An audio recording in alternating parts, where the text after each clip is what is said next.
Power failure పెను ప్రమాదానికి కారణమైంది. సెకండ్ల పాటు కరెంటు పోవడంతో ఓ బ్రిడ్జే కూలిపోయింది. అమెరికా మేరీలాండ్ రాష్ట్రంలోని బాల్టిమోర్ నగరంలో ఘోర ప్రమాదం జరిగింది. పటాప్స్కోర్ నదిలో వాహన కంటైనర్లతో వెళుతున్న ఓ భారీ నౌక పవర్ ఫెయిల్యూర్ కు గురైంది. నదిలో ఉన్న ఫ్రాన్స్ స్కాట్ కి బ్రిడ్జ్ ని వేగంగా ఢీకొట్టింది. ఈ ప్రమాదంలో వంతెన కుప్పకూలింది. దానిపై ప్రయాణిస్తున్న వాహనాలు నీటిలో పడి మునిగిపోయాయి. వాటిలో ప్రయాణిస్తున్న వారు గల్లంతయ్యారు. ప్రమాద సమయంలో బ్రిడ్జ్ పైన గుంతలు పూడుస్తున్న 6 సిబ్బంది కూడా నదిలో పడిపోయారు. నీటిలో పడిపోయిన ఇద్దరిని అధికారులు రక్షించారు. 6 దాకా గల్లంతైనట్లు తెలుస్తోంది. నది 15 మీటర్ల లోతులో ఉంది. నీళ్లు కూడా బాగా చల్లగా ఉండడంతో వారంతా చనిపోయి ఉంటారని భావిస్తున్నారు. నౌకలోని సిబ్బంది మొత్తం భారతీయులే. నౌక అదుపు తప్పిన వెంటనే వారు హుటాహుటిన ప్రమాద హెచ్చరికలు జారీ చేయడంతో పెను ప్రమాదం తప్పింది.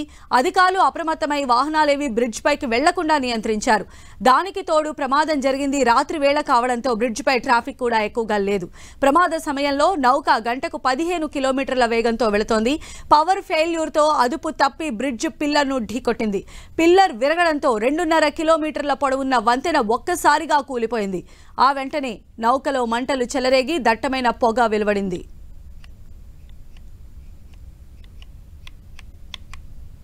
పవర్ ఫెయిల్యూరే ప్రమాదానికి కారణమని ప్రాథమికంగా తేలిన మరింత లోతుగా దర్యాప్తు చేస్తున్నారు. మరోవైపు ప్రమాదానికి గురైన నౌక పేరు డాలీ.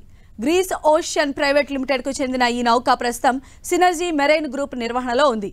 ప్రఖ్యాత డెన్మార్క్ షిప్పింగ్ కంపెనీ మోక్స్ కు చెందిన సరుకుతో బాల్టిమోర్ రేవు నుంచి శ్రీలంక రాజధాని కొలంబోకు వెళుతూ ఉండగా ఈ ప్రమాదం జరిగింది. 985 అడుగుల పొడవు, 157 అడుగుల వెడల్పు ఉన్న ఈ నౌకలో 2 పైలట్లు సహా మొత్తం 22 మంది సిబ్బంది భారతీయులేనని సినర్జీ మెరైన్ గ్రూప్ తెలిపింది.